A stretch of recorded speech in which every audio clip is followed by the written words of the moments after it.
Jy tree in soveel verskillende genres op. Pop, rock en country. Hoe sou jy jou unieke styl beskryf? As ek rarig nou 'n styl moet kies, waarvoor ek moet leef, ek gaan sê rock. Ek Rock. is 'n rocker. Okay. En nie so sinseer oor die rockklanke nie. My stem vind dit baie aanklank met dit.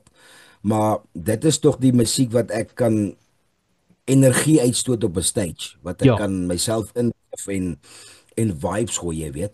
So ek sê ek doen gospel, ek het al by baie begrafnisse en troues en kerke gaan sing en die goed. So ek is my vocal is baie versatile. Ek kan letterlik alles sing. Maar ek sal sê as ek my regtig nou moet in 'n boksie plaas, nie dat ek is nie 'n ou wat genre gebond is nie. Ek is actually anti-genre, maar Wow, ek sal okay. regtig sê as hulle my nou moet gunpoint, dan gaan ek sê nee, wat kom ons doen rock. Dis Rock. my Ja. comfort zone. Dis waar ek shine. Ek is absoluut mal oor rock.